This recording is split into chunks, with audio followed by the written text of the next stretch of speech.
Okay, all right. Shabbat shalom. Shabbat shalom. We are back. We are going to be finishing up the Torah portion, looking at a few things in the last two chapters of Deuteronomy.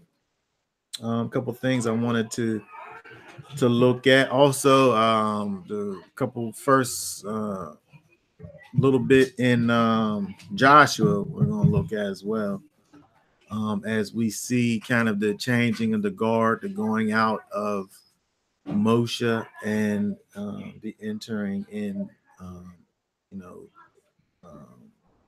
of Joshua into leading the people, uh, taking the baton and carrying on the mission there. I want to start off, let's see, and just look at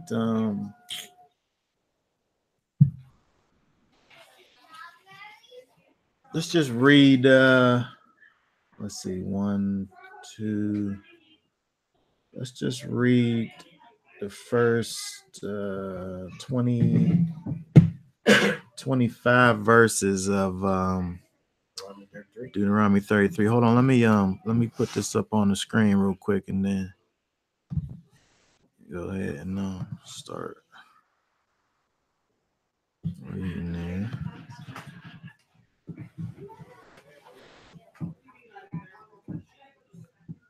Okay. From what? 1 to what I say? 25. And this is the blessing with which Moshe, the man of Elohim, blessed the children of Israel before his death. And he said, Yah came from Sinai and rose from Sarah. From them he shone forth from Mount Paran and came with 10,000s of set apart ones at his right hand, a law of fire for them. Indeed, he loved the people. All his set apart ones are in your hand. And they sat down at your feet, receiving your words. Moshe commanded us a Torah, an inheritance of the assembly of Yaakov. And he was sovereign in Yeshurun. When the heads of the people were gathered, the tribes of Israel, let Reuben live and not die, and let his men be numbered. And this of Yehuda. And he said, Hear, Yah, the voice of Yehuda, and bring him to his people. His hands shall fight for him, and you be a help against his enemies. And of Levi, he said, Your Turnum and your Urim belong to your lovingly committed one, whom you tried at Massa, with whom you counted at the waters of Mirah, who said of his father and mother, I have not seen them. And he did not acknowledge his brothers or knew his own children, for they have guarded your word and watched over your covenant. They teach your right rulings to Yaakov and your Torah to Israel. They put incense before you and a complete ascending offering on your slaughter place. O Yah, bless his strength and accept the work of his hands. Smite the lions of those who rise against him and of those who hate him, that they rise no more. O Benyamin, he said, let the beloved of Yah dwell in safety by him, shedding him all the day as he dwells between his shoulders. And Joseph said, blessed of Yah is his land, with the choices from the heavens, with the dew and the deep lying beneath, with the choice fruits of the sun, with the choice yields of the month, with the finest of the ancient mountains, with the choices of the everlasting hills, with the choices of the earth and all that fills it, and the good pleasure of him who dwells in the bush. Let it come on the heads of Joseph, and on the crown of the head of him who was separated from his brothers. His splendor is like a firstborn bull, and his horns are like the horns of a wild ox. With them he pushes the people to the ends of the earth, and they are the 10,000 of Ephraim, and they are the thousands of Manasseh. And Zebulun, he said, rejoice, O Zebulun, in your going out, and Issachar in your tents. They call people to the mountains. There they slaughterings of righteousness, for they draw from the riches of the sea and the treasures hidden in the sand. And of Gad, he said, blessed is he who enlarges Gad. He dwells as a lion and shall tear off the arm, also the crown. And he chose the best for himself, for there the portions of the inscribed was hidden. And he came with the heads of the people. The righteous of Yah he did, and his right rulings with Israel. And of Dan, he said, Dan is a lion's cub, the leaps from Bashan. And Naphtali, he said, O Naphtali, satisfied with pleasure and filled with the blessings of Yah, possess the west and the south. And of Asher, he said, Asher is most blessed of sons. Let him be accepted by his brothers and dip his foot in oil. Your sandals are iron and bronze, your strength as your days. Okay. Hallelujah. Very good. Okay, so all right, so when we look at this, it reminds me of we see, first of all, we see that Moses here is on his way out, and he's blessing the tribes. He's basically at his death's door, like unto Jacob whenever he blessed his sons. I thought it was interesting that when you look at some of the blessings, comparing the blessings that Jacob gave to his 12 sons, and then that Moses gave to the 12 tribes as a whole. When you can compare some of them, when you look at some of the blessings from Jacob, all of them weren't all blessings. some of them were, were curses. But then when you compare the two, we see that there was ones that had curses over there, had blessings over here through Moses, in terms of of course, we're dealing with the forefathers, the actual progenitors, the fathers of the tribes. Then here we, of course, dealing with the offspring, all of the children of the tribes. That did cause me to think about something, but I was just wondering just thinking about that, if anything, does that cause anyone to kind of have any thoughts when you see a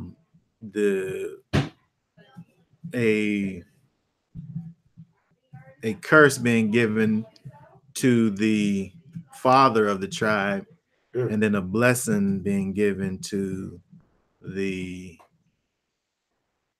sons or the children of the tribe? Does that cause anybody to have any thoughts about anything? Well, we have our individual blessings and curses. Come on, Genesis 49. Yeah, yep. Like for instance, Reuben. Yeah. Right? Look at let me get my cursor over here. Look at, first of all, let's just relook at the tribe of Reuben's blessing here, while somebody gets Genesis 49, 3 and 4.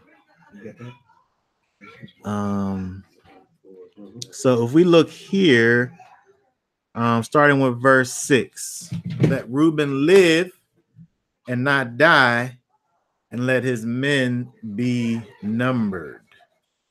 What's that saying? What's that saying in King James Version? You got the King James? Everybody looked at me. Left out now. Where you at? Deuteronomy 33:6. It's Deuteronomy, 33:6. Let Reuben live and not die, and let his men be few. Oh, that says few there. Yeah, Let not his men be few. Let not. Let not. Okay. Yeah. Let not his men be few. Yeah. That might be the Yeah. Okay. So with Reuben, right? This seems the tribe of Reuben anyway. This is a blessing, right? There's life and abundance, right? What does Genesis 49:3 and 4 say? Reuben, you are my firstborn, my power and the beginning of my strength, the excellency of exaltation and the excellency of power. Boiling like water, you do not excel, because you went up to your father's bed. Then you defiled it. He went up to my couch. Okay, so as far as the father, Reuben, it's almost the exact opposite.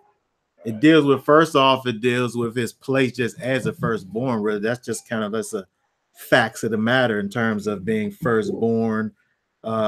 My power, the beginning of my strength, the excellency of exaltation, and the excellency of power. That's basically the position of Reuben in terms of just being the firstborn, and then he gets into which is almost the exact opposite, right? If he's boiling like water, you do not excel. You do not excel. But is that why he said let him live and not die? Because of that. Oh, you saying looking at it like hold on. Because of it though? I'm saying because that he's spoiled that his father, like because his father put that curse on him because of what he did, the foul or whatever. Is that why Moses is saying? I'm saying what I'm asking is like that why I say let Reuben live and not die. Like is it possible that he like this is like a reversal happening? Is it possible that he could have soiled his lineage and you know what I'm saying? And he's asking let him live and not die. Like don't kill regardless. Yeah, even though his daddy messed up, don't allow his seed to die off because of this. It's not their fault that daddy did what they did. Is that why it's different? Well, I mean, that's what I'm asking, really. I mean, I have an answer. It's not like I have the only right answer. I'm just, yeah. Yeah. Which makes sense. So you're basically saying the thing that Moses is doing kind of is balancing out. Right. Like a count. Yeah.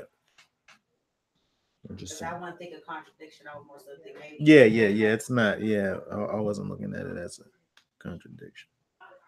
Interesting. Anybody else have any thoughts about it?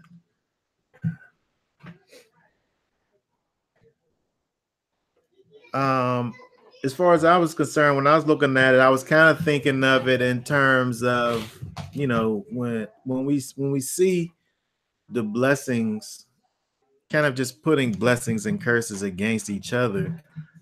Even here is they're conditional.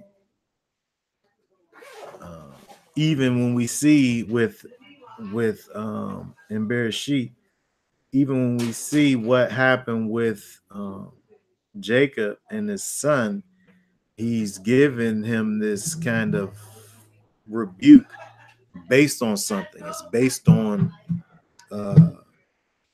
the transgression that he did, right? Him defiling his couch.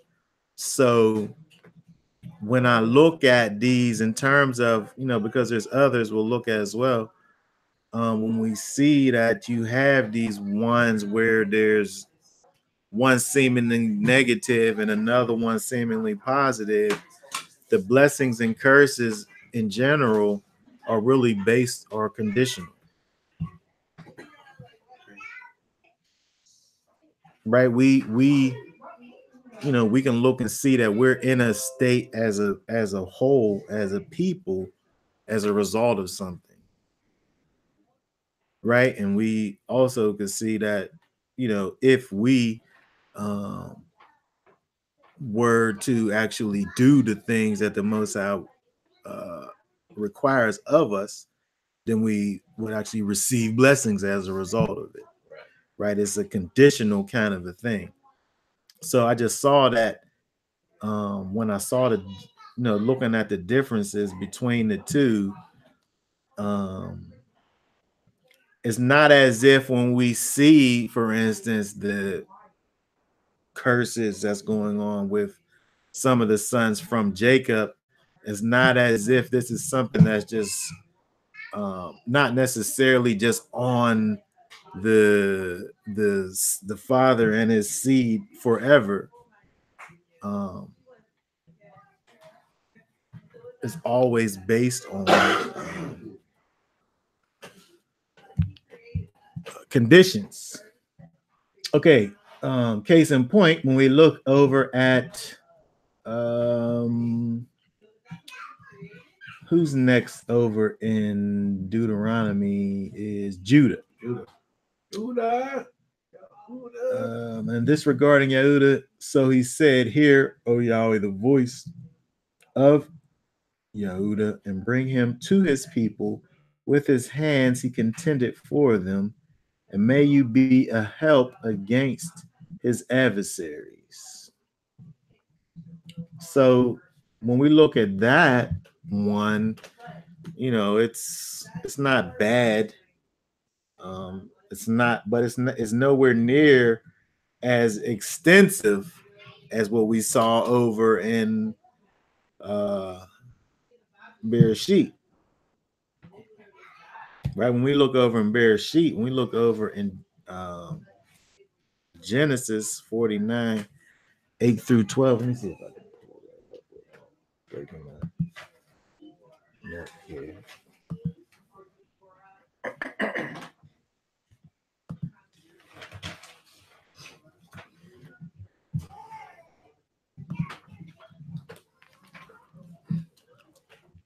Let's read that there, 8 through 12. Genesis. You, Yehuda, your brothers praise you. Your hand is on the neck of your enemies. Your father's children bow down before you. Yehuda is a lion's cub. From the prey you have gone up, my son. He bowed down. He crouched like a lion. And like a lion, who does rouse him? The scepter shall not turn aside from Yehuda, nor an inscriber from between his feet, until Shalom comes. And to him is the obedience of people, binding his donkey to the vine, and his donkey's colt to the choice vine. He washes garments in wine, and his robe in the blood of grapes. His eyes are darker than wine, and his teeth whiter than milk. Okay, very good. Okay, so we see this was not necessarily it's not a contrast, basically, like what we saw over in Reuben, but it definitely does give you more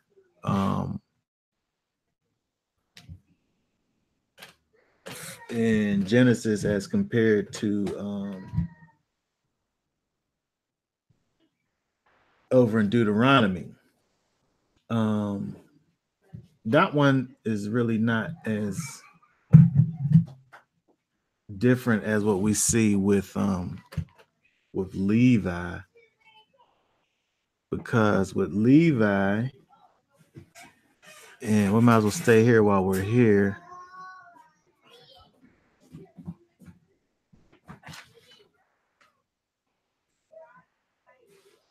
Verse 5 through 7. Verses 5 through 7. Read 5 through 7 there. Simeon and Levi are brothers. Their weapons are implements of violence.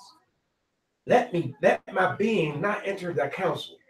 Let my esteem not be united to their assembly, because they killed a man in their displeasure, and they lamed an ox in pleasure. Cursed be their displeasure, for it is fierce, and their wrath, for it is cruel.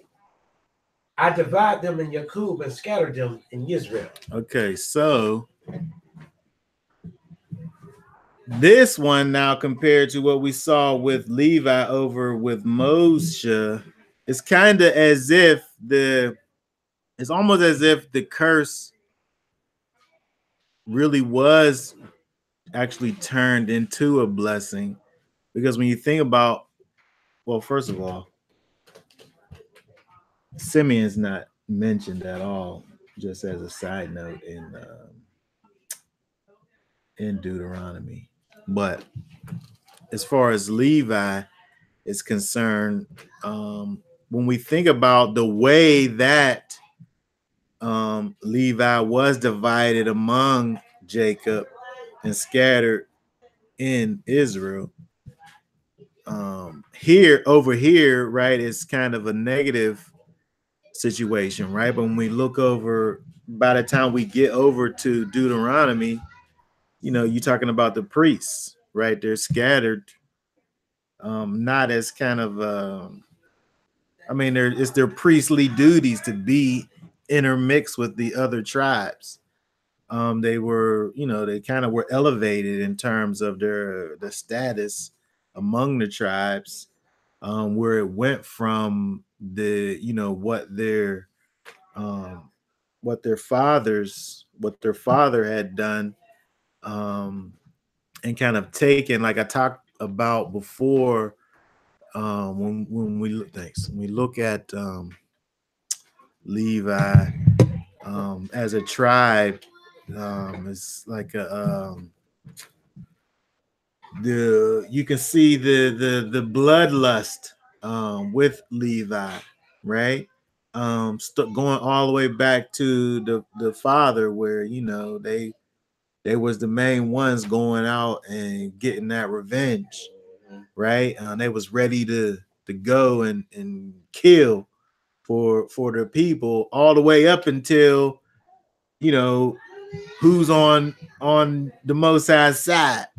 Get paid off for them. And they was the one still with that bloodlust, but now I guess it's more as it was. Well, I can't even all the way say it was righteous now and it wasn't then. It was still kind of vengeance for their loved one. But I'm just saying the attribute that seems to have been embedded in the DNA of the Levites, went from something that was considered, or that caused them to get, this cursing, where that cursing at the end of the day ended up being something that was a blessing. What was you gonna say?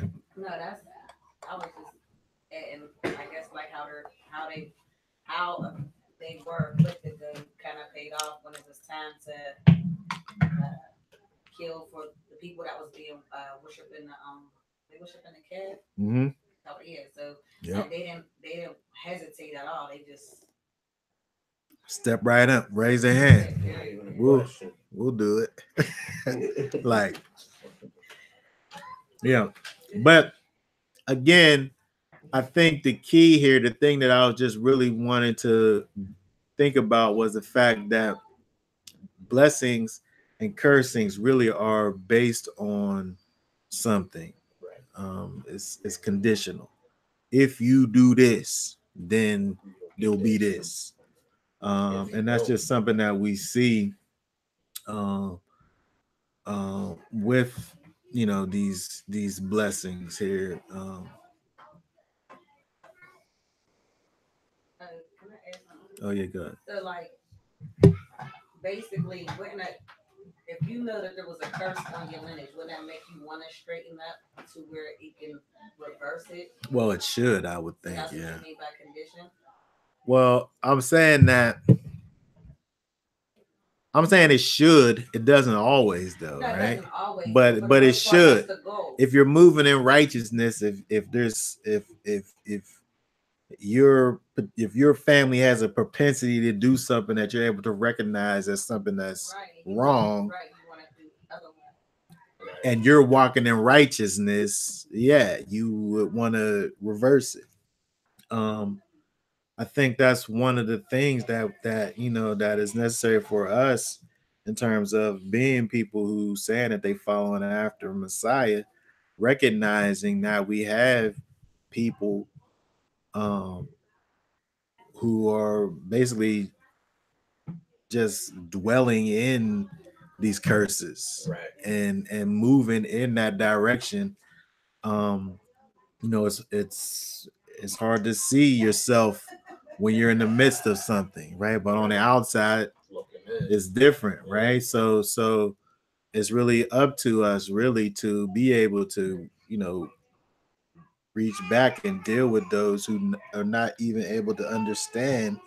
Kind of was talking a little bit about this yesterday, not even able to understand the position that they're in to even connect it with anything. It's just, you know, it's just totally abstract. It's not connected to anything. I think that is a way to kind of begin to turn around, is even just to, like, if you think about just kind of in practical things, if you have a problem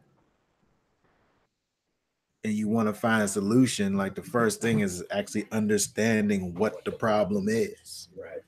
Right. And so when we looking at our people, the problem is that you is or you know, you have these curses that are on you. Right. So it don't matter what you do outside of the Almighty and his will and his ways. It don't matter what you do, you still gonna be in that situation.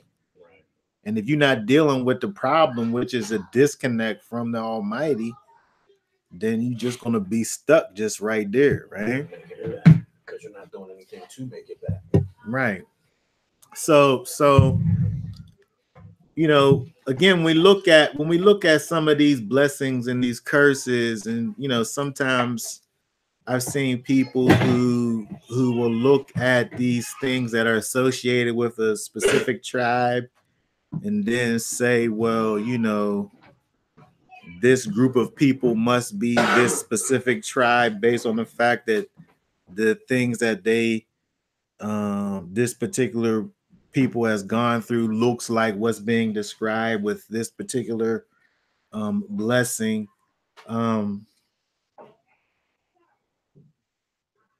But I'm not really a proponent of that, because you know, you can't really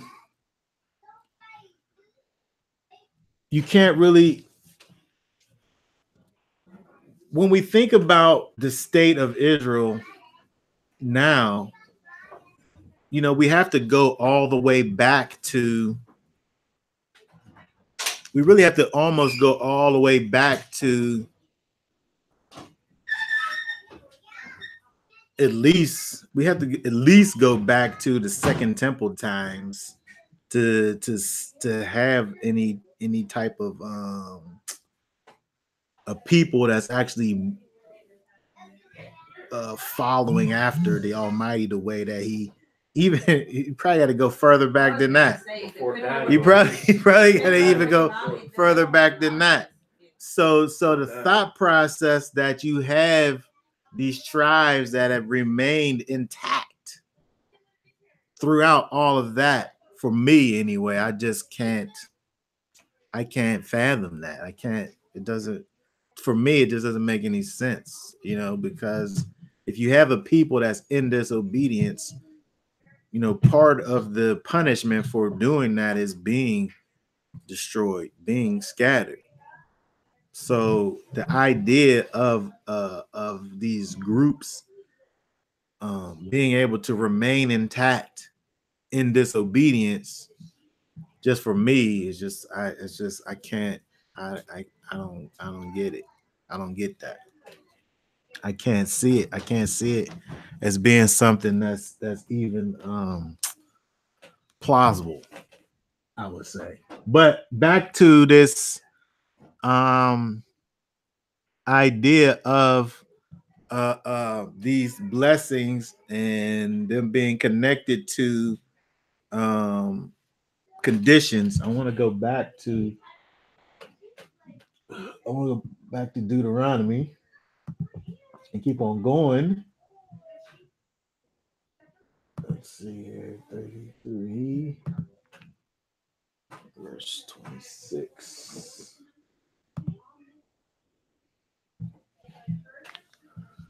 These last 6, 7, 8, 4 or so verses here. Unless you one, there is no one like El riding to the heavens to help you, and on the clouds in his excellency. The Elohim of the old is a refuge, and beneath are everlasting arms. And he drives out the enemy from before you and says, destroy. Thus Israel dwells in safety, the fountain of Jacob alone in the land of grain and new wine. His heavens also drop down dew. Blessed are you, O Israel, who is like you, a people saved by Yah, the shield of your help, and he who is the sword of your excellency, and your enemies are subdued for you, and you tread down their high places. Okay, very good. So when I look at this for me, I'll say this kind of solidifies the idea of this whole idea of these blessings being conditional, being attached to walking in righteousness, especially when I see Yeshurun, which is the upright ones. The Yeshurun is the upright ones, right? And we see of only a few places where Israel is referred to as Yeshurun. And here we see with Moses giving these blessings to the people, he ends it with referring to Israel as Yeshurun, the upright ones, right? So in order then to be considered this, it seems fitting to think that they would actually be walking in uprightness to be able to attain this title. And then when you look at what the things that are said, it just carries on with the point. When we think about the idea of the Most High riding the heavens to help you and on the clouds in his excellency, right? This can only be something that is this can only be something that can apply when Israel is in right standing with the Almighty, right? Because when we look at, for instance, the condition of Israel when they are in iniquity or when they are in disobedience, the Most High is turning away from these people, right? And we see here an example of the Almighty turning towards his people and fighting for them, right? 27, the Elohim of old is a refuge, and beneath are everlasting arms, right? The Almighty can only be a place of refuge for you.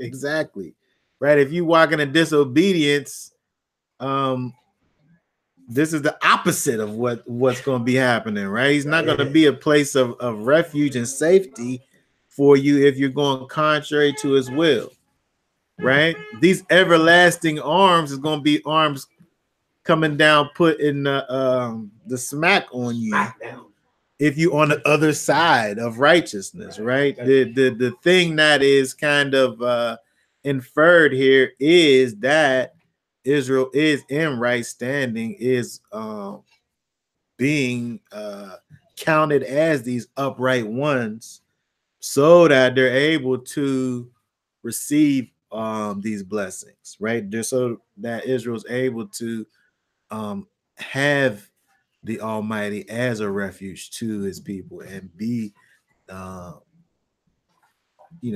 the right side of his everlasting arms. You know, I want to say something on that. I think about that a lot. Like when I'm in my daily walks, like when I was telling you that the sights I was seeing lately was bringing tears in my eyes, I was thinking about that. You know, I was thinking about how my people or people do not realize how destroyed they are if they continue acting the way they act. You know, and it brought tears in my eyes. You know, when I seen the events that took place. I'm not going to talk about it, but it really did. You know, because it's like I developed a love for my people because I harmed my people for so long in darkness that I feel like I'm obligated to present them with new life, you know, which I am. We all are, you know. So, and y'all was just showing me how serious this walk is, you know, about straddling the fence, you know, being lukewarm. You know, he was showing me all that I needed to see, man. And it was such a blessing, but at the same time, it was painful. I was joyful too, because it's not me. However, it is my people who I love, you know. And though all are called and a few are chosen, but it's just something in me that's not going to give up, you know. I just can't because they got to see. They got to see it for themselves too. Because the scripture tells us that my people perish for lack of knowledge. And there's so many of them out there that's lacking knowledge. They seek a knowledge of self. But they don't understand the knowledge of self is within the scriptures. They don't understand that. So I felt like Abraham praying for Sodom. Right. You know, I do. Thinking that. I pray a lot. You know, but he's winking at them. But how long is he going to wink? You know, the grace period's almost up. So I be telling people, man, you know, repent, repent, repent. That's my main thing. Repent.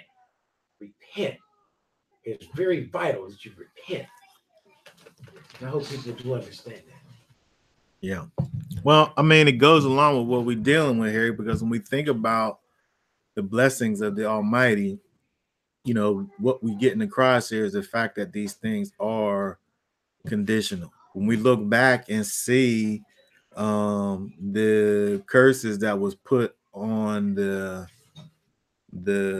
forefathers, the fathers of the 12 tribes, it was based on something that was done. And we see with Moses sending the people off, he is speaking blessings over them. But it's not as if these things are just going to magically cause these people to to be away. Right. Righteousness is always kind of the prerequisite of these things. Being in right standing is the prerequisite of these things, and especially when we look at the overall blessing that's really for the whole people with these final 4 verses.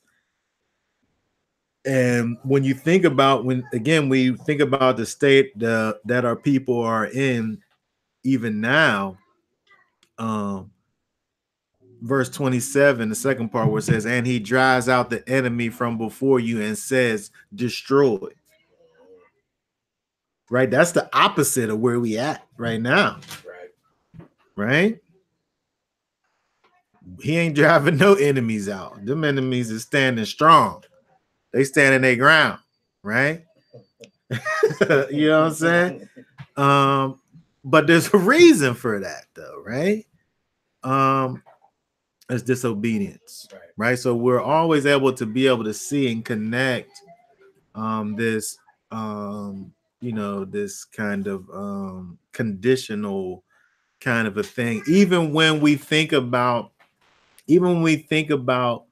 where we are in, with the new covenant, and you hear people's mainstream Christian thought on it. Well, we have this, the idea of blessings being conditional don't jive with this idea of grace and this kind of Calvinistic, irresistible grace. It don't matter what you do. This grace is just gonna come. It's just gonna overtake you, and it's just gonna cause you just to there's nothing that can separate you from this goodness that's going to just be just envelop you and take over your whole situation, right? Um, it don't jive with what we see in terms of the character of the Almighty and how he behaved, from the beginning. If we want to talk about the Most High providing us with a way that enables and empowers us to walk in a way, that's one thing. But for this thing just to come and just take over your whole situation, and your will be just taken out of the equation, I don't understand that. I understand me giving over my will over to the Almighty, but I don't understand this idea of just being kind of just turned into like this kind of a Pinocchio thing, where it's just like you have to submit your will over to the Father, right? He's not, huh? Right. That's a submission. Right. When you die to self, that's a submission of your will. It's not the same as the Most High just coming and just kind of just forcing you to do a thing, right? Because he don't operate like that. He never did. We don't have no examples. I've never seen any examples of it. So this is something that we see throughout the scriptures, this idea of the fact that the blessings of the blessings and the curses are conditional. He deals with us in that way. If you do this, then you will get this. Okay, anybody have any thoughts? Well, I do. In regards to the blessings and curses, someone sent me a picture that said something about, "Don't worry, we got you, your ancestors," right? And I giggled because I thought to myself, I know I never heard nothing from no dead person in my family that ever said anything to me. But if I was to hear something from my ancestors, I would have a bone to pick with them. And I'm like, how can you turn your back on all those blessings? The brother said, well, you sin too. I said, yes, I do. But if I would have known what I knew now, way back then, things would have been more easier. I'm not saying that I'm sinless. I'll be sinning less. But I thought about that though, because when I was reading the scriptures, man, when they was given the criteria of the conditions of the covenant, not one person tried to negotiate anything. I mean, y'all is our Father, and me, I'm a negotiator. I would have said something. I'm like, hold up.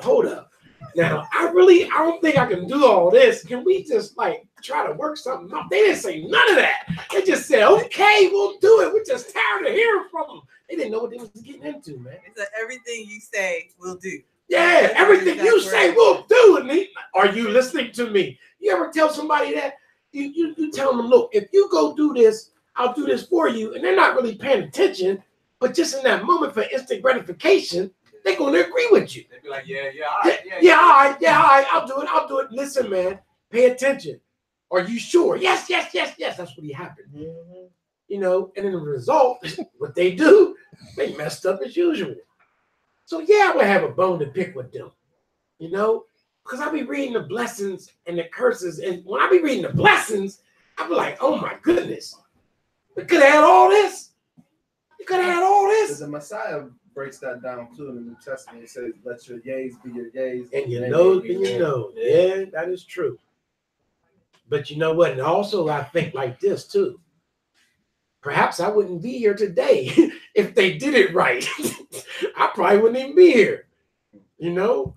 I think what we have to remember is that it was bound, it was going to be that way. Right. It was always going to be like that from the beginning. It was going to be that way. And he knew it. Right, from the very beginning. That's why we had the scripture that talks about Messiah being slain from the foundation of the earth. That means he was slain. It was necessary for him to have been slain from before the law even came down. Right? When we look in Hebrews where it talks about the new covenant, it helps us to understand that there's a problem with this flesh that we are in. And and that's the problem with dealing with the old covenant, not so much the covenant, but our ability to be able to keep the covenant in our flesh. The Torah was not created to, nor is it able to cause us to be righteous. It's just able to cause you to do righteous things. It can make, I can do these things, but it's not doing anything to my heart. The law can't save you. The law can't save you. And it never could. It was just some instructions. It was just boundaries. It was just these instructions and laws to keep us in a way, to set us apart from the other nations. But it was never something that dealt with us on the inside. That always had to be what it ended up being with the new covenant, with the law in our hearts. That's something that always is from it's from everlasting. It had to be that way. Once we came into being as human beings and had that separation from the Almighty all the way back in the garden, just right there, it was necessary for us to have this kind of spiritual internal transformation. And what we see with the Torah, what we see with the old covenant, really is just the foundation of that. But it was never the end of the situation. It was never the end of the situation. So, you know, when we think about, you know, what we have, you know, what we have to deal with in terms of, you know, the people that we encounter when you meet these people, and you know their main foundation is, well, you know, I found out I'm Israelite, so now I need to keep these commandments. Well, that's true though. You do need to keep the commandments. But if your foundation ain't Messiah, then there's a problem there, right? Because all you doing is you just in the same situation that they was in, that the forefathers was in back in the Torah. That's right. What all they're doing is just doing things without having that relationship with Messiah. Messiah is the key to this whole situation. If you just gonna say that I know that I'm a people and then I need to start doing these things, and you never dealt with your Savior, then you stealing. You coming in, you trying to get in the back door. But it's somebody guarding that back door. You can't get in that way. Ain't no back door. You can't get in that way. You can't get in. Ain't no back door. He's the door, right? You enter in any other way, you're a thief and a robber. That's red letters over there, right? So that always has to be the foundation, right? Good. That reminds me of Jacob when he wrestled with the angel. That being born again, you know, that's like an example of really being born again. Yeah. We wrestle with that inner self. He wrestled with the angel, but that was him conquering himself. And you see that angel hit his lower body, that lower self, that you know, that lower lust that you got. He hit that, he knocked that right out. You know what I mean? Like, wow. You know what I'm saying? And he was able to overcome that. And when he came down, you know, he brought it to everybody else. Like, look, we got to straighten up. You know, take all them strange gods, whatever y'all worship, it's done. You know, we're going to move forward as new people. Right.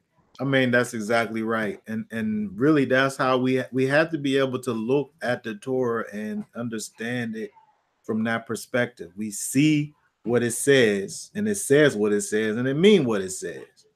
But then underneath of that, there's this spiritual aspects that we see, and we're able to see and look through things like what you just brought up right there in terms of this thing that we have to deal with, this kind of internal kind of wrestling that we have to endure and be victorious over, right? And when we look at this what we're going to look at in terms of, you know, pushing forward of Joshua, you know,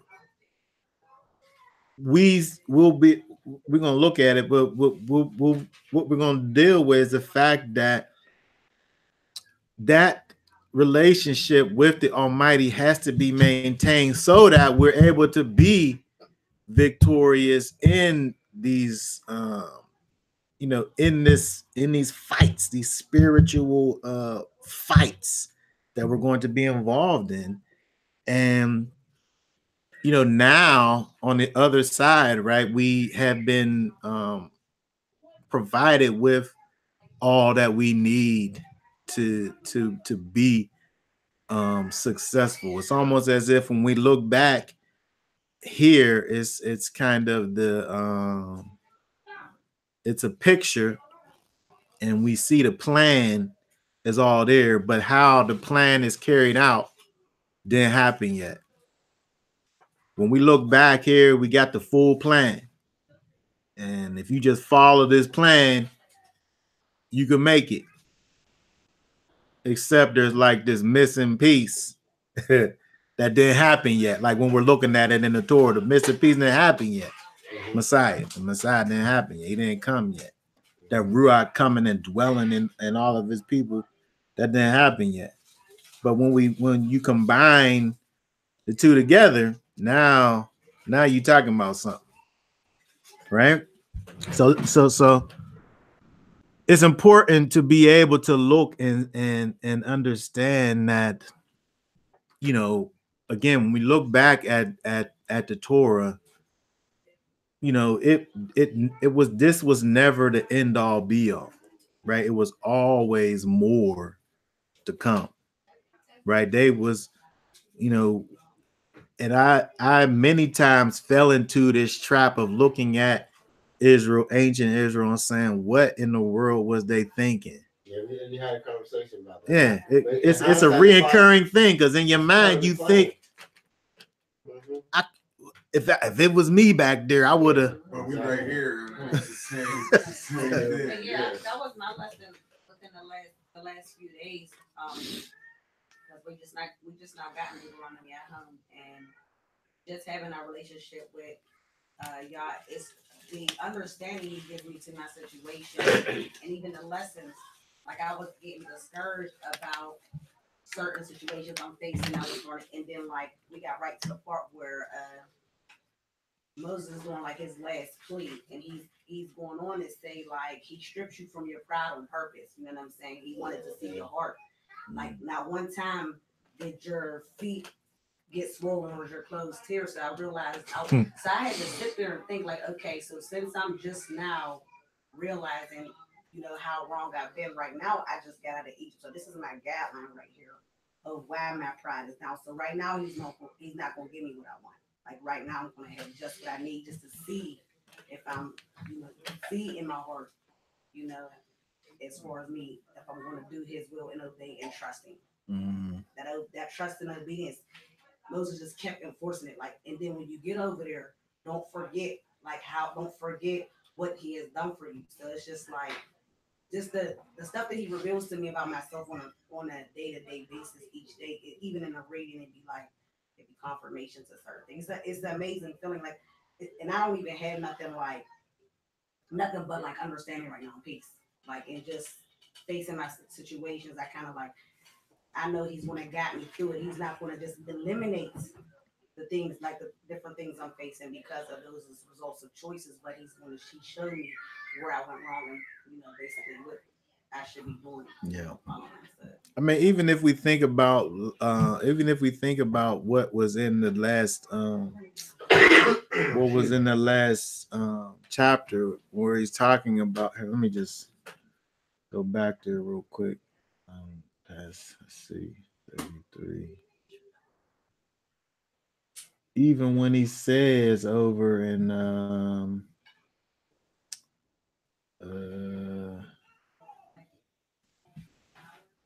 when you think about how it talks about, again, 27, Elohim is of 33:27, the Elohim of old is a refuge, and beneath are everlasting arms, and he drives out the enemy from before you and says, destroy.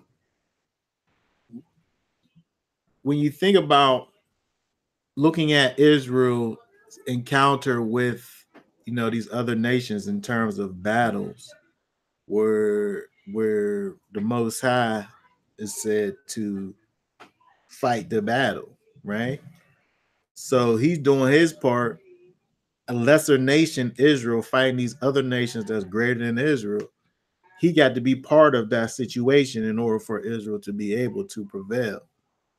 There's still going to be a fight. The fight's going on. You just going to win the fight. But it's not like the fight don't, like even here where it says that he drives out the enemy from before you and says, destroy. He's talking to you. You go and destroy. You go and get in the fight. It's going to be a fight. You still got to do some things. You got to pick your weapons up and handle some situations. But he going to be there with you as you doing it. So, you know, this whole peaches and cream, happy-go-lucky thing, my life's going to just be the best life because now, you know. Blessed and highly favored. I mean, that's true. You're going to be blessed and highly favored in your battles. Right? And then and then let me just say this.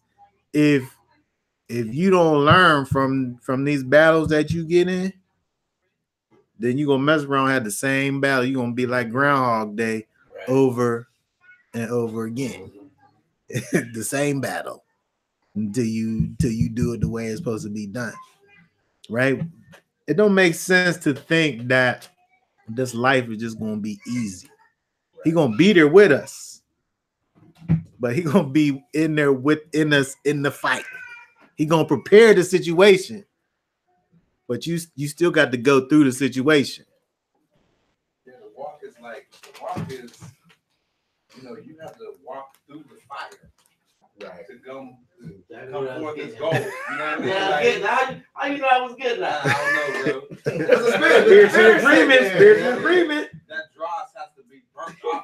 You know what I mean? Yeah, purified. You gotta burn it to get the impurity out of you. So it's gonna be some pain. Because if he just give it to you, you ain't gonna appreciate it. That's what happened before. That's why I said them lessons, because I was doing good the last few days, not like I would say the last week, and I'm like, why did it keep saying right now? It kept being repetition, and the last, I think it was like Wednesday we was reading, and when I was hearing what Moses was saying, I'm like, I see it. You know, like I really had a way greater understanding.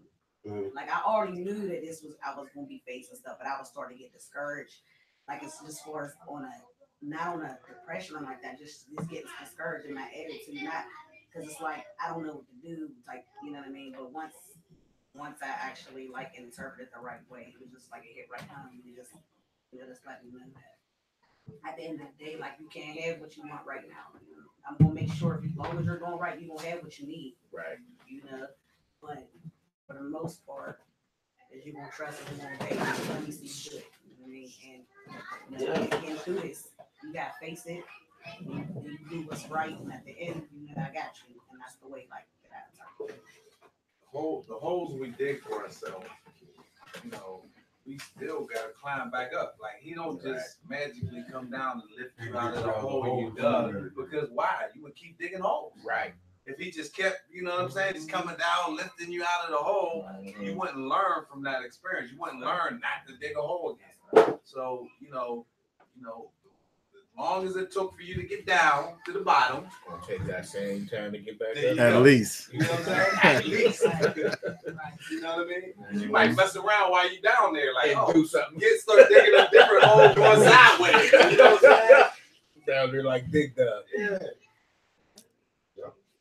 I swear. Was you pulling something there? Yeah. You got park up there? Yeah. I don't wanna just because it's you know I want everybody to see it, but All right. Ecclesiasticus. I gotta find my cursor. Sarah.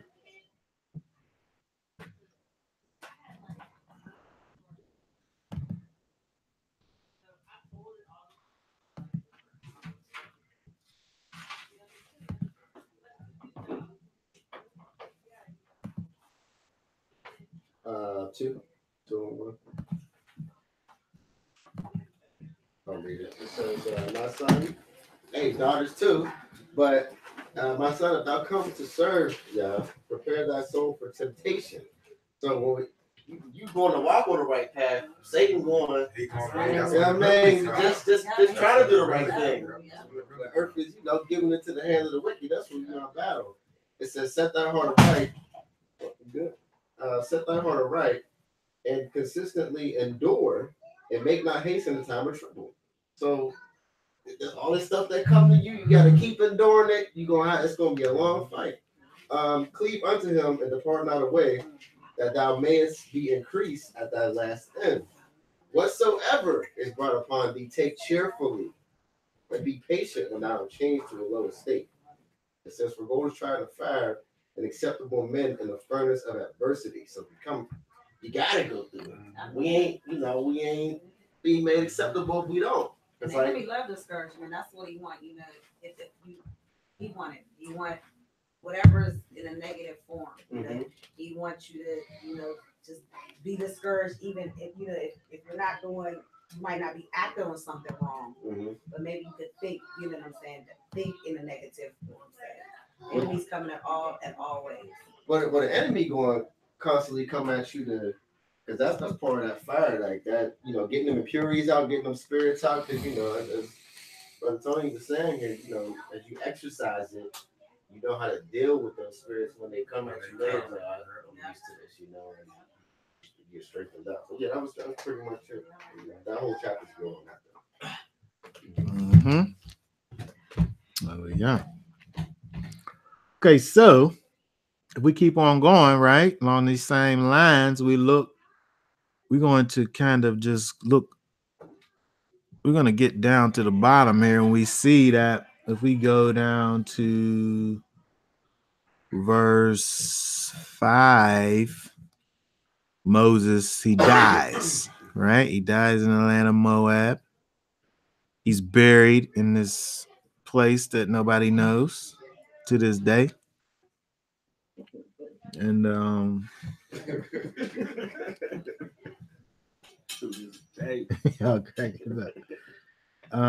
and we see you know, going down, again, Moses dies, and then if we go, I want to look at verse, let's see, start at verse 9. Let's read 9 to the end, then we'll read some of Joshua and look at that, see how that relates to what we're talking about. 9. Yeah, 9 to the end. Man. And Yehoshua, son of Nun, was filled with the spirit of wisdom, for Moshe had laid his hands on him. And the children of Israel listened to him and did as Yah had commanded Moshe. And since no prophet is risen, arisen in Israel like Moshe, whom Yah knew face to face. For all the signs and wonders which Yah sent him to do in the land of Misraim, Egypt, before Pharaoh and before all his servants and all in his land, and for all that strong hand and all the great fearsome deeds which Moshe did before the eyes of Israel. Okay, so when we think about what it really would take for Moses to even be who he ended up being, and then we see how Joshua then carries that on. You know, this idea of being filled with the spirit of wisdom, right? Having that spiritual kind of empowerment to do this task, right? Moses, you know, we're able to see the difference in Moses, where with him, Moses being a Levite, having that bloodlust and that righteous indignation, we seen the temper that he had, right? You know, from the beginning, right? And then his kind of transformation throughout the 40 years, and then that little kind of slip up, which really was just his natural character arising. You know, that anger, you know, just was a human being at the end of the day. Right. But we're able to see the difference. We're able to see the weight that was on his heart for the people, right? You know, that was something that was constant, right? And then, you know, all the way through and up till, but the key being that closeness that he had with the Almighty was that key part that enabled him to be, you know, who he was for the people. Um, and then so he passes that thing on to Joshua, right? And that's, you know, that's a key for us to be able to look to and see, well, you know, we, you know, just like Moses or just like Joshua leading the people, in terms of, you know, as a there's a leading for every man to do, you know, at bare minimum is you dealing with your family, right? Bare minimum with your family, right? So even in that, right, we need these same characteristics that we see with Moses and we see with Joshua, in terms of this spirit of wisdom, moving forward by the power of the Almighty, to lead and empower us, you know, as we're moving forward. But beyond that, right, we have to be able to go out and deal with other people and showing them the way, just like how Moses did, right? He went in there and and was the deliverer for that people, you know, helping them out, which is really the same thing that we're commissioned to do. It it might not necessarily be on that scale, but maybe it is. You know what I mean? But whatever the size of it is, it's still the same situation, right? Where at the base of it is that relationship with the Almighty, who's strengthening you and empowering you, you know, as a result of that relationship, right? Moving forward. And you know, that was what was necessary with Moses. And then that was what we see happen with Joshua, in terms of his kind of the passing of the mantle. But I wanted to pay attention over here in the first 11 verses of Joshua, and just deal with that for the rest of the time here.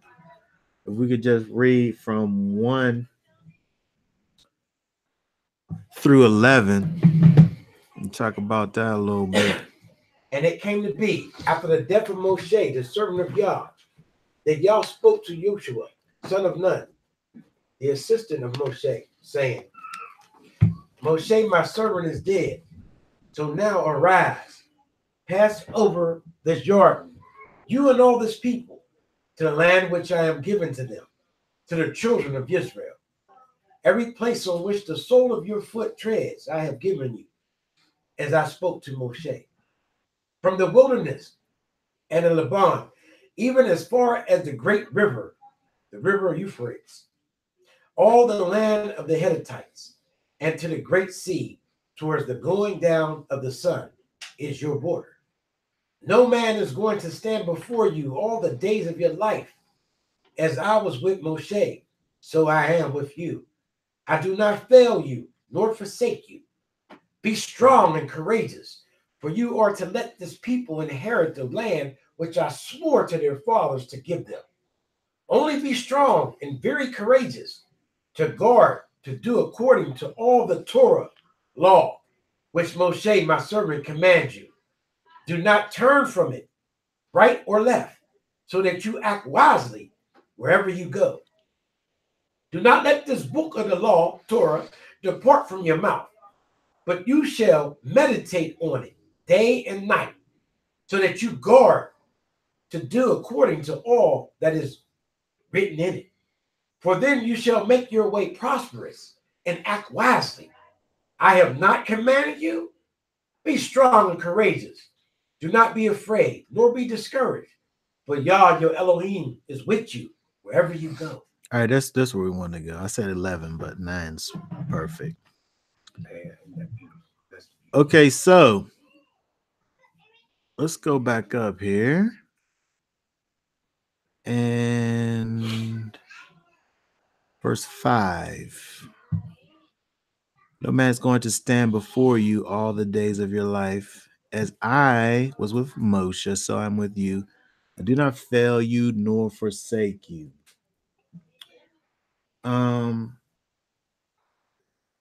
So when we think about this idea of the Almighty saying, making this statement, putting this out here, I do not fail you nor forsake you.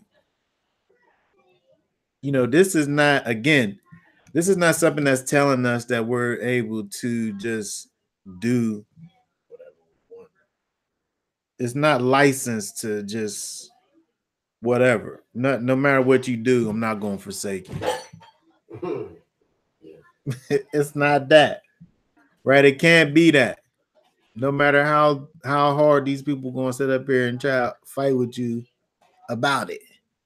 It can't be that, right? He's going to be there for you as your guide so long as you are walking in righteousness, right? Because we can already see when you ain't walking in righteousness, that's when he's gonna let all this stuff happen to you. Ain't that the truth? You hold the door open for Yeah, go ahead.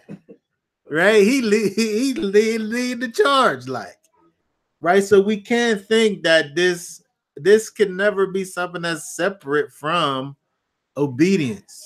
It's conditional. It's always conditional. Even though right here don't say, you know, we don't see the conditions connected to it necessarily, but we can't think that, you know, that's the thing about the Torah. We're able to understand the character of the Almighty. And then once we're able to understand what his character is, you know, now we're able to understand these things and know that according to how his character is, this can't be some license for whatever. Right. Because I know from before, and it's going to be also verified if we keep on reading, right? But you know, this is, you know, we see these things, and you know, no man's able to pluck you out of the Father's hand. So that means you could just whatever, like, right? It don't mean that, right? But what we dealing with, right? When we think about, this life and seeing what we gain from it in terms of looking at Joshua here, with these words here, be strong and courageous, right? For you are to let this people inherit the land which I swear to their fathers to give them. Be strong and courageous, right? When we think about this idea, it's not just him just saying to, just suck it up, like just gird up your loins, go ahead and just do what you got to do, like, right? It's connected to something, right? The strength that we have is based on the fact that we had the Most High behind us, well, before us, right? That we're able to be strong knowing that he's before us, knowing that he's able to go before, like I said in the other verse, in terms of the ever taking care of our enemies, and then saying, go ahead and handle your business, right? Destroy. Go ahead. Right? We're able to be strong because we know that the Most High is there. So there's faith involved in this, right? And trust is involved in this, right? That is true. Being able to trust in the Almighty. This strength and courage that is talking about doesn't necessarily have anything to do with my abilities. It don't have anything to do with my abilities. It only has anything to do with the fact that I understand who my Elohim is, right? And this is something that's familiar to Joshua, right? Because he was one of the only ones that had that strong faith, and he saw the same thing that the other 10 spies saw. Right. They all saw the same thing, but how was you looking at it? How you gonna attack it? You thinking that you in your own strength is gonna do it, or you trusting in the Almighty, right? So he's on that wavelength already, right? But this is how we have to deal with things in our life, right? When we get kind of these things coming down, these big giants of situations and circumstances that come down on us. The same thing is true for us. Just like Joshua got that mantle passed to him, as I said, each and every one of us in this room, at bare minimum, is a leader over their family. And you got to go out, and no matter what happens, you got to go out and be strong and deal with your situation, with getting your people across that river to the other side. Right? You got to get your people across that river. Ain't that definition of Hebrew? Crossing over. Yeah, I mean that is, and that's why I don't be looking at these people and thinking of them as every Israelite ain't a Hebrew Israelite. Ain't that the truth? They ain't crossing over. All of it, they need to cross over. They need to. Every Israelite not Hebrew. Yeah, that is they just true. Some Israelites out there needing to cross over. Needing to cross over. That's you true. Cross over. That's through Messiah.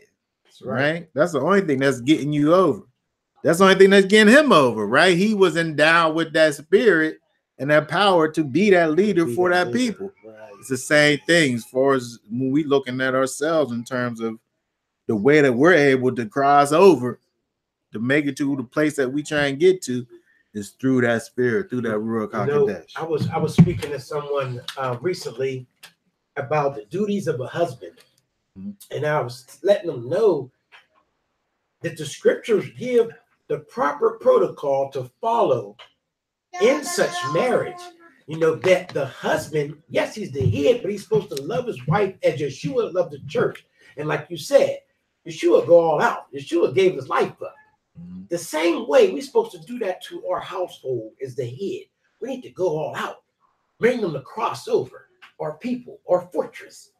We're supposed to love our wives as Yeshua loved, even in the course of giving up our own life for them. Yeah.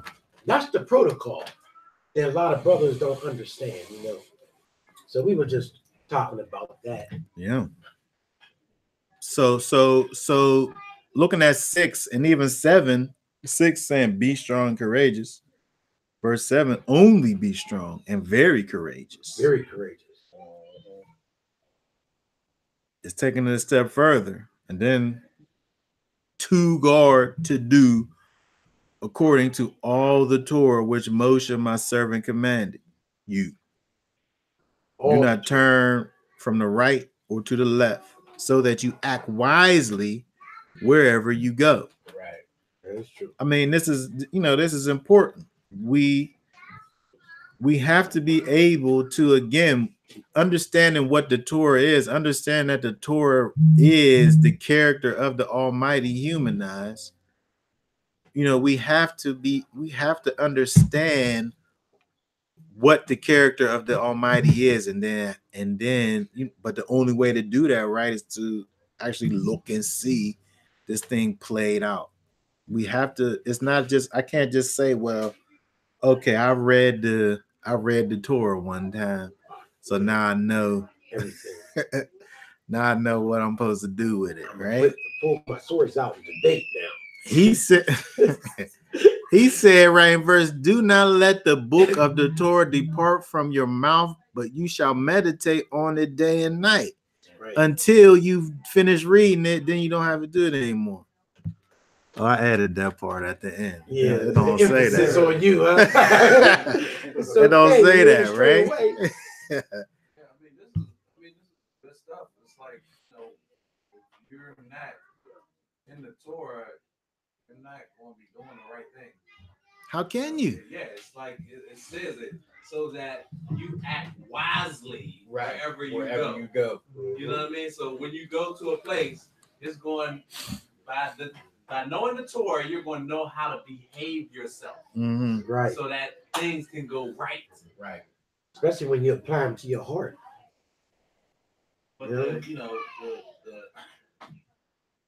who shun Torah and the commandments, how do you know? That's why so much chaos in the church. Exactly. Right. You know what I mean? They're not following. Because they don't know which way to go. Right, because they said it's done away with, so you have no clue. So it's just like, I'm gonna just do however I feel today. Yeah, interesting, man. But the Torah wasn't for those that didn't know, right? Hold on. Another thing, I got called a racism a couple days ago. Oh, you was racism. Yeah, because I'm talking about my people all the time. Right. You know what I mean? I'm talking about my people this, my people that, and you kind of radical though. You is kind of radical. Well, wasn't Dude, Chris Radical, ain't you know what I'm saying? Don't feel bad. Even as a Christian, they call me the vicious Christian. Well, the person who called me a militant and a racist was another group. Another brew? Another brew. Because they ain't have no lion in them. Did he know it? That I work with. Does she know it? No, she doesn't deny it. Yeah. I mean, I tried talking, to our people, but yeah, that's who called me. She said I was militant. And I said, what in the world did I say? I just asked him, show me what I said that was racist. He couldn't show me nothing. It was just because I wasn't including everybody in what I'm talking about that I got to be racist.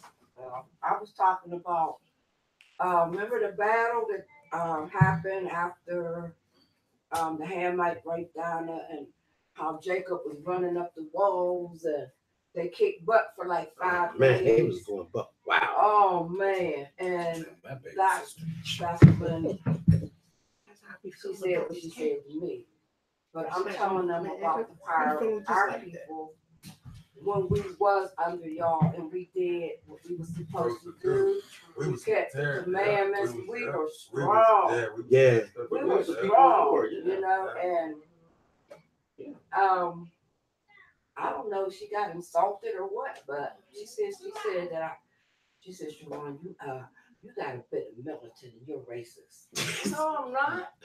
Is she in the truth? They always say that. That's why. They always say that when It's you got a lot of care that about touch your of own. Christianity. We're Love not- everybody. We're not supposed to care about other people. We're designed to care about everybody else but ourselves. We can't stand up for Every other ourselves. culture Right. sticks together. We're the only Right. ones that are Hundreds designed. of We're years. supposed to pray Deep for down. everybody but ourselves. We're Right. supposed to be divided amongst each other, but pray for friends, pray for this. But when Yeah. they stick together, they Exactly. it's okay. Yeah. And there was some Gentiles there. I don't care about them being there. This is, to me, this is very serious. This It is is. crunch time for us. Man, And I worry actually, about full the quarter. children. But that's what they coming for. You know, so Always. Yeah, I don't see. I yeah, don't see. I I got don't called see one every. too. I don't see everybody's children dying in the street, being shot in the face by Yeah. police, being hung just yesterday. Yeah. You know what I'm Right. saying? Right. Like, Right. yeah, that's why I got hung down Indiana. Indiana. Yeah. Yeah. He was on his job. Right. Wow. They try to stage it though. Yeah. They try to stage it. With his arms tied behind his back. Yeah. You know what I mean? Yeah. Why you got yourself with it? Yeah. How you gonna hang yourself and tie your hands behind your back?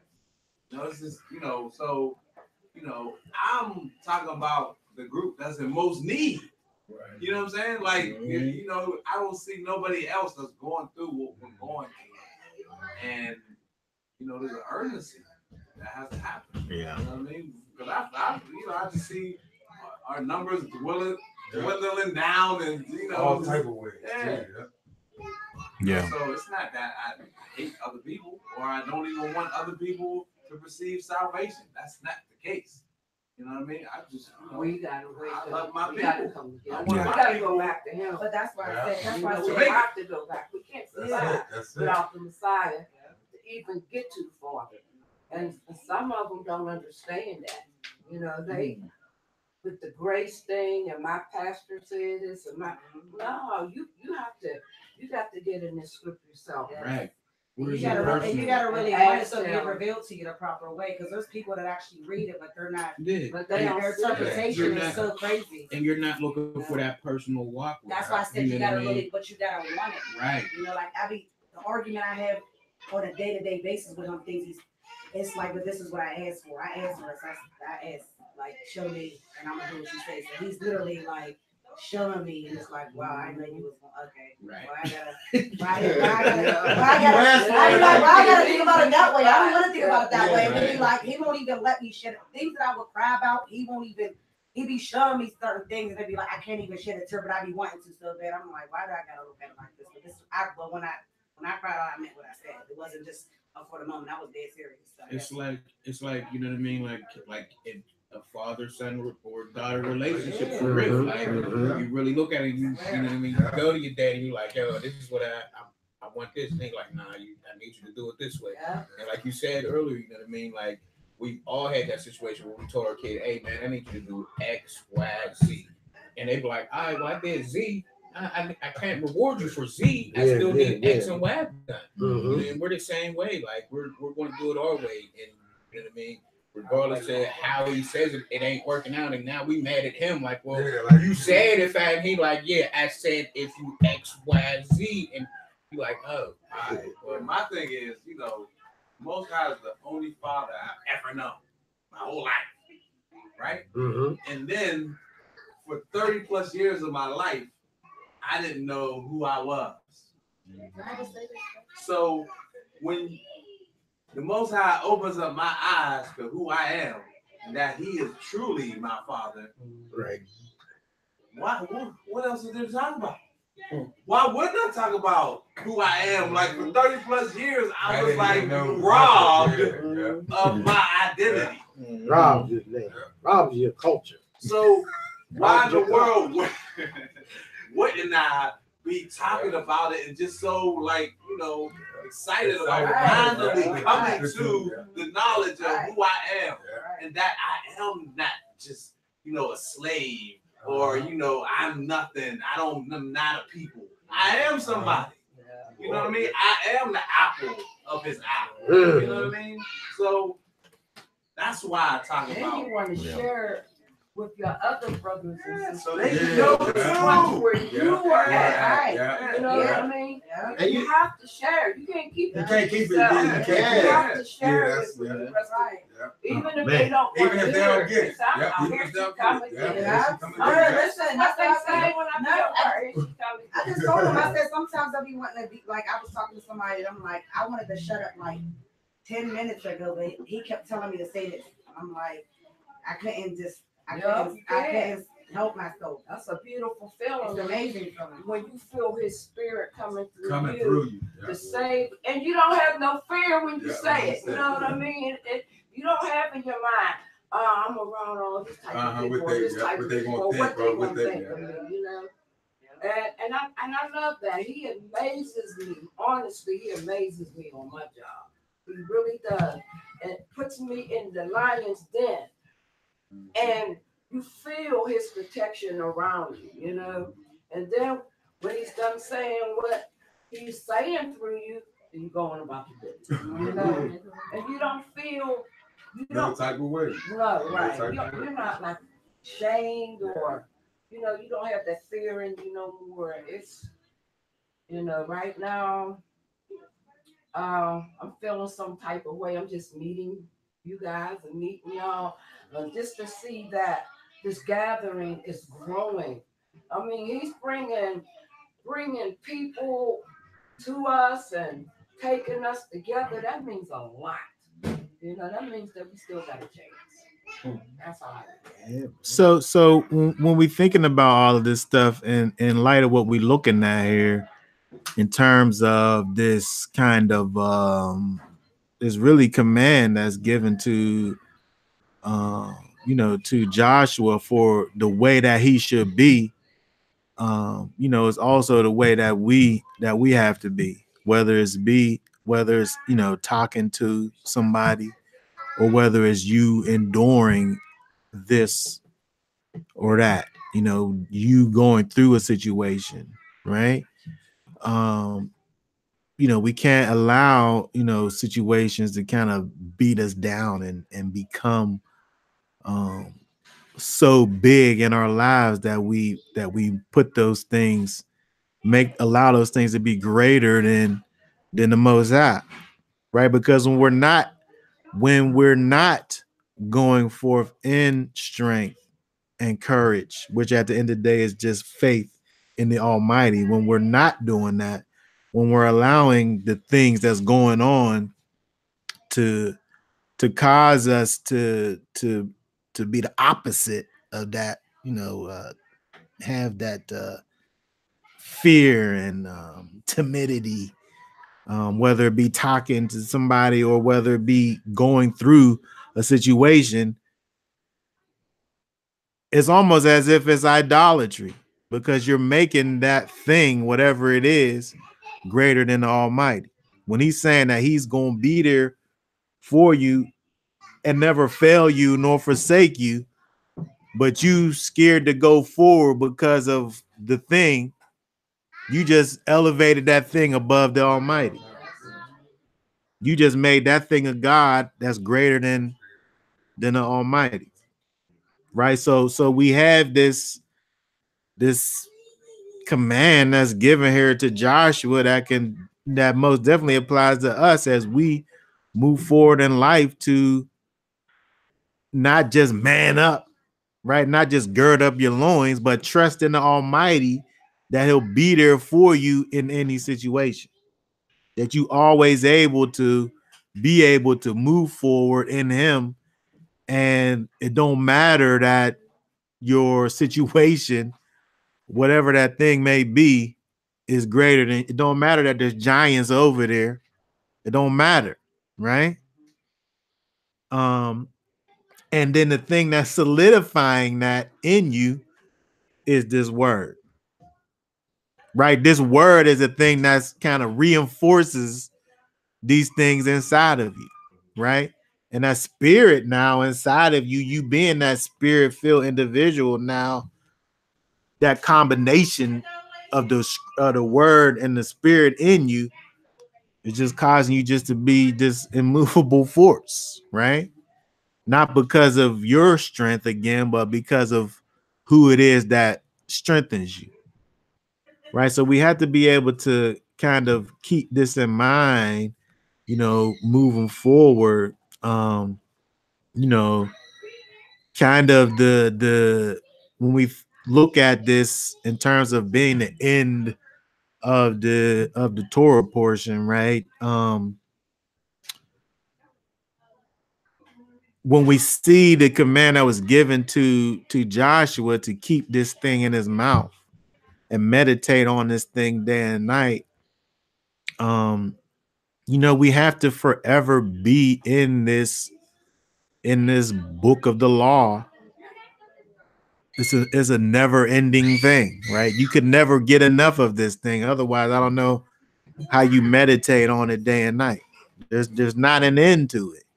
This thing continues. It keeps on going on, so that for when you shall make, this is how that you're able to make your ways prosperous and to act wisely. This is how you do it, right? This is how we live in this life that we're in. This is how we deal with these, with whatever the things that we got to deal with.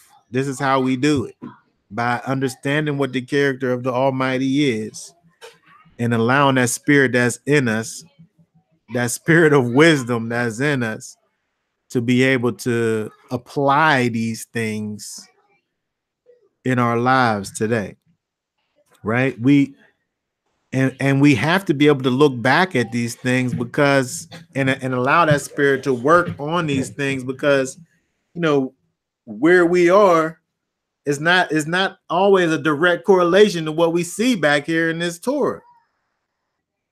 Ain't none of us out here farming, right? We going to the grocery store to get food, right? We ain't none of us in here going out and battling nobody with swords and stuff, right? And we don't have the situation of figuring out, well, which one of these I'm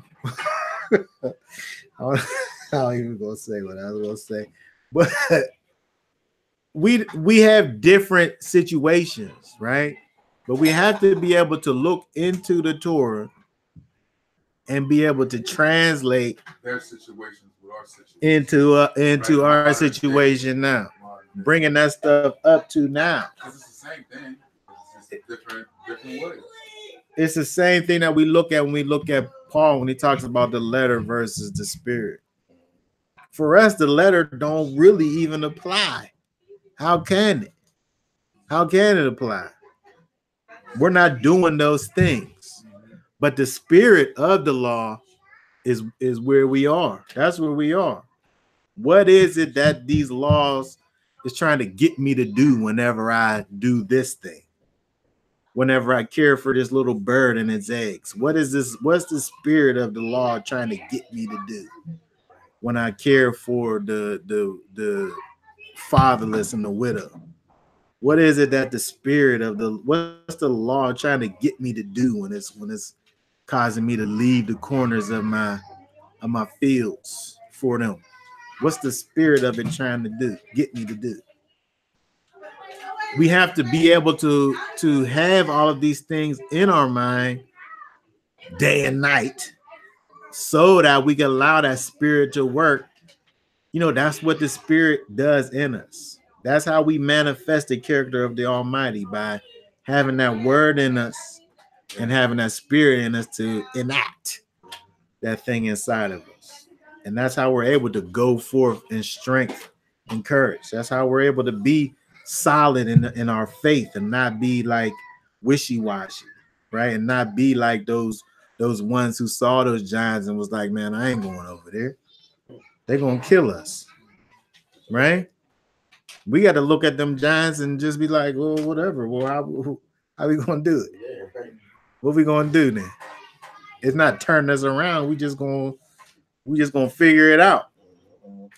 And that's how the Most High, he's setting this up. And again, going back to this whole idea of being easy, if my life is supposed to be just easy and peaches and cream, why do I need courage and strength? I don't even need that. Everything's just the doors are just going to be wide open for me just to walk through. What I got to be strong for? I could just walk through the door, just whatever. All the obstacles just going to be moved out the way. I don't even got to be courageous. That doesn't make any sense to me. The Most High is saying what you need to be, and then he's telling you how you're able to do it. And you know, this is relevant for us in our lives. Okay, I see you over there looking for something. What you got over there? You over there flipping. I thought you was about to. I thought you about to bust out on. Yeah, I can't find it for real, but I was thinking about something. I really can't find the verse. Okay. And then Nehemiah made some adjustments too when he was when they was in captivity, trying to adjust, you know, to this time that he was in. Mm-hmm. You know, making those adjustments. And I mean, there's plenty of examples of it throughout the scriptures where people had to adjust. And I believe that the Messiah was, his whole teaching was to adjust. You know, that agree with your adversary quickly before you get the foremost thing. You know, that applies today. He was preparing us for now. You know what I mean? Everything he was doing and teaching us, you know, love your neighbor. Well, you know, no longer an eye for an eye. You know what I mean? We can't conduct ourselves like that now. That was the preparation for now's time. You know what I mean? It clearly was, because when they were in the land, they were conducting themselves a whole nother way, and they were able to. But when Christ was teaching, he was teaching us to prepare for now. You know, to agree with your adversary quickly, or you'll get shot in the back. You know, when you're running away. You know what I mean? So so there's plenty of examples of where you know you have to adjust to the current times. Yeah. And you know what too? I think like how Chris was saying, all them years you was, you know, we lost. Like the scripture say, go to the lost sheep of the house of Israel, we lost. And then you finally found that the spirit come back to us, you said. And as we were starting out before, it's like you appreciate it more. I feel like you Israel, you get all this stuff and most high doing these wondrous works, you get comfortable. But then you go through these adversities, these hardships, and then it makes sense now. It's like, oh man, it's like a connection. And you get more of a spiritual connection. You appreciate the information. Oh man, I'm Israel, so I appreciate it more, you know. And it's like I feel like it's a part of that makes coming sense. back. Yeah, things make so much sense after you come to that realization. Yeah, but here's the thing: when you wake up and realize everybody else is still asleep, that's when you wake up. Right. Everybody outside, they snoring away, you know. You trying to wake them up? Get up, get up. Which when you think about it from that perspective is part of the what we have to do in terms of taking on that strength. Because it's a huge task for us to be you know, there's some giants. Yeah. There's some real live giants out there, them people that's out there still asleep. Right. And just in that state of slumber. Giants, you know, you gotta stay strong, because in order to really like give the truth, you know, you're going to get beat down. You know what I mean? Like I've been on conversations where everybody on the phone call turn on me. Yeah. You know what I mean? And then it's like I'm getting stoned. Right. So you have to be strong to not give up. Right. And to keep moving in the direction that the Most High wants you to move in. You know, you got to be strong, because it's going, can't be weak in this thing. Right. And that takes that takes that trust in the Almighty, though. Right?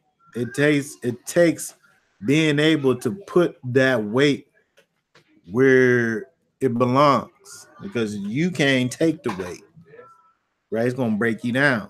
Right? We have to be able to understand that our strength and our courage comes from the Almighty. You know, speaking of that, you know,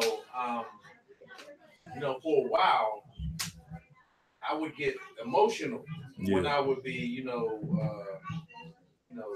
trying to talk to people about the gospel. It would get me upset. I would get an attitude, and it would just like, you know, just create a situation for the rest of the day where I'm all off. You know what I mean? Because just the conversation I had. But it's like, you know, Most High put some kind of switch in me now, and it don't bother me at all. Right. Like, you know, oh, you don't want this word? Cool. Deuces. You know what I'm saying? I don't even like get mad or any of that no more. Like, it's like a little, I don't want to say it's coldness, but it's just it's like something happened inside of me to where it's like, you know, if you don't want it, then it ain't for you. Right. You know what I mean? And I'm gonna keep pushing. Right. And I ain't even gonna worry about what you. Hey, that's your bed. You gonna lay in that. You know what? But that's how he That was a self thing in operates. yourself. That's how he That was operates. He don't something force it. that was He don't force it. hindering Okay? you. You might be trying to give him the message and he don't want it, but like you said, Somebody your else whole is days. listening. Right? Yeah, that's because I hear me. Uh-huh. I'm trying to say, like, bro, trying to- don't yeah, look. like, look, you gotta come, like, or Yeah. else. And they're like, crazy. Have you ever been in a situation when you were talking to a specific people or group and they're shoving you away? But here's somebody that you don't even know that's in the shadows. I'll come back to you and say, you know what? I heard what you were saying. Sometimes it ain't meant for who you're giving it to at that particular time. It could be somebody that's in the shadow. You don't even know they're around, but they're listening to everything you say. It's a hard thing to do. It's a hard thing to do to be able to be that sower like Messiah was talking about. Because you're used to, even if you're planting something, you're used to going and you sit up there and you tilling up the ground and you make it all right. You put that seed in that little spot and you cover it up, right, and you get it just so it's just far enough away from the next one you're gonna put in, and the little weeds start coming up and you get to pulling and you watering that thing and you coming out and people got you talking to plants and stuff so that you know what I mean? You doing all of this stuff for this seed that you put in, and you just want that thing to grow and have fruit. But that sower wasn't doing none of that Messiah was talking about. Right. He just had his bag and his seed, and he was just that word sow actually means to throw. Yeah. That it literally means to throw. You just throwing that seed. Yeah. When you get caught up in trying to, like, it's good to be able to form relationships, and by all means, Messiah said, go out and make disciples. Right. So eventually you want to be able to get to that place, but at the same time, you can't be caught up in trying to figure out where it's going or none of that. As that sower, every seed. Right, every one you can't. That one might come back, Right. but you can't be worried about all of that because that sower was just thrown. Because you might throw it, I might not hear it right now, but but somebody's gonna hear it. Somebody told me a while ago. Right now, You threw seeds in me years ago. Yeah. But I wasn't ready. Yeah. I was, Right but everything he be forgetting stuff that he said to me. Like, I said that. It never fell on a deaf ear. You hear, you might not listen, but you heard it. You heard it. And a lot of things that he said a long time ago when I started getting, I kept bringing it, but like, so if it's dead, it's out there. But to how he flipped the switch, the Most High don't operate like that. He doesn't force it. He lays it down. It's direct. When I read the Bible, everything is direct to a T. What he said, how he wants to be is direct, but he's not going to force it. He's not going to bribe. So he's not going to expect you to be out here forcing it on people and stressing yourself out, but not poisoning it to for somebody who actually don't want to hear it. So That comes with growth. That comes with growth. When you're first coming into this and you're just that newborn baby, You be trying to tell you running around the room. What you said. Like you're all over. You're everywhere. It takes that growth. That maturity to the point where you can sit with the adults. Now you're a teen, you might be quiet, but you just can listen and absorb and and add where you need it. Everywhere. Hey, you know what? I was at the library ministering to somebody. In the library, you talk loud, they kick you out. For some reason, they never kick me out. I'll be on the phone, everything. I was listening to the group chat while I was on the computer. And I talking all loud and stuff.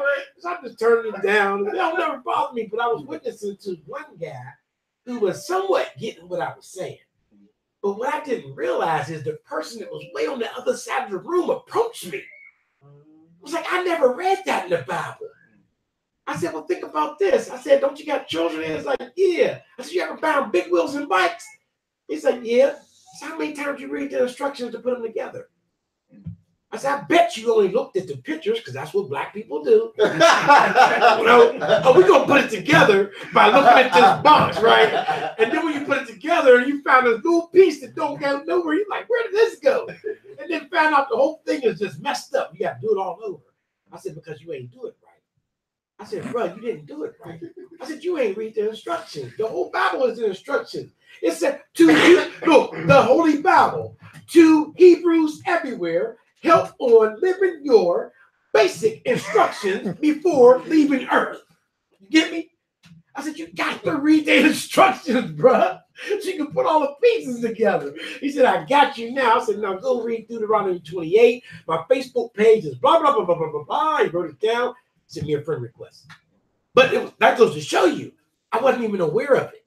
I wasn't even trying to talk to him. So you never know who you're talking to when you're talking to somebody like Ima Arthur said. You know, you never know. I had a lot of people hit me up in my inbox on Facebook. Did I never hear them say nothing on my page or like or nothing? But all of a sudden, they'll just pop up and say, hey, I just want to tell you to continue to do what you do because you're waking me up. But I'm scared to ask questions because a lot of your friends know a lot of stuff and I don't. And I tell them, don't be ashamed.